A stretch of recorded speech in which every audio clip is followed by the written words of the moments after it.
नमस्कार दोस्तों, स्वागत है आपका अपने चैनल हिंदू पर्व टीवी पर। दोस्तों, आप सभी को जितिया पर्व की हार्दिक शुभकामनाएं। आज हम इस वीडियो में जितिया व्रत से जुड़ी 3 पुरानी कथा के बारे में बताने जा रहे हैं। वीडियो को शुरू करने से पहले वीडियो को लाइक करें एंड चैनल को सब्सक्राइब करें। जितिया व्रत चील सियार की कथा।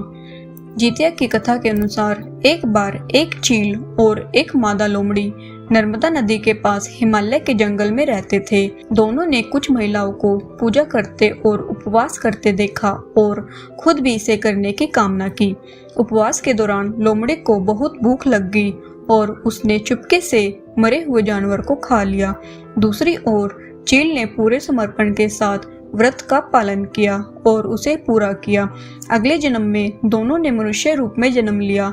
चील के कई पुत्र हुए और वह सभी जीवित रहे, लेकिन सियार के पुत्र होकर मर जाते थे। इससे बदले की भावना से उसने चील के बच्चे को मारने की कई बार कोशिश की, लेकिन वह सफल नहीं हुई।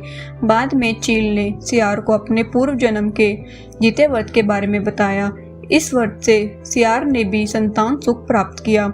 इस तरह यह व्रत संतान सुख की प्राप्ति के लिए जगत में प्रसिद्ध हुआ। जितिया व्रत की कथा महाभारत से जुड़ी हुई। महाभारत युद्ध में पिता की मृत्यु के बाद अश्वत्थामा बहुत क्रोधित था। वह पिता की मृत्यु का बदला लेने के लिए पांडवों के शिविर में गया और उसने 5 लोगों की हत्या कर दी। उसे लगा कि उसने पांडवों को मार दिया, लेकिन पांडव जिंदा थे। जब पांडव उसके सामने आए तो उसे पता लगा कि वह द्रौपदी के 5 पुत्रों को मार आया है। यह सब देखकर अर्जुन ने क्रोध में अश्वत्थामा को बंदी बनाकर दिव्य मणि छीन ली। अश्वत्थामा ने इस बात का बदला लेने के लिए अभिमन्यु की पत्नी उत्तरा के गर्भ में पल रही संतान को मारने की योजना बनाई।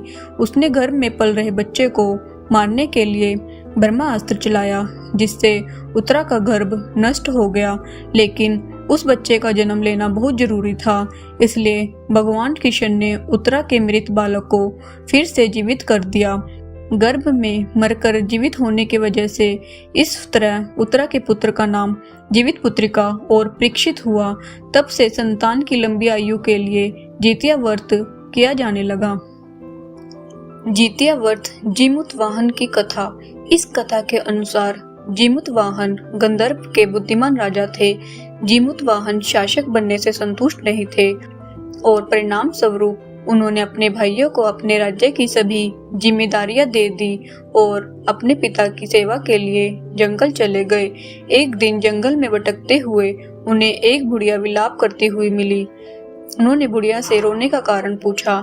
इस पर उसने बताया कि वह सांप नागवंशी के परिवार से है और उसका एक ही बेटा है। एक शपथ के रूप में हर दिन एक सांप पक्षी राज गरुड़ को चढ़ाया जाता है और उस दिन उसके बेटे का नंबर था। उसकी समस्या सुनने के बाद जीमूतवाहन ने उन्हें आश्वासन दिया कि वह उनके बेटे को जीवित वापस लेकर आएंगे। तब वह खुद गरुड़ का चारा बनने का विचार कर चट्टान पर लेट जाते हैं। तब गरुड़ आता है और अपनी उंगलियों से लाल कपड़े से ढके हुए जीमूतवाहन को पकड़कर चट्टान पर चढ़ जाता है। उसे हैरानी होती है कि जिसे उसने पकड़ा है वह कोई प्रतिक्रिया क्यों नहीं दे रहा है। तब गरुड़ जीमूतवाहन की वीरता और परोपकार से प्रसन्न होकर सांपों से कोई और बलिदान नहीं लेने का वादा करता है। मान्यता है कि तभी से संतान की लंबी उम्र और कल्याण के लिए जितिया व्रत किया जाने लगा।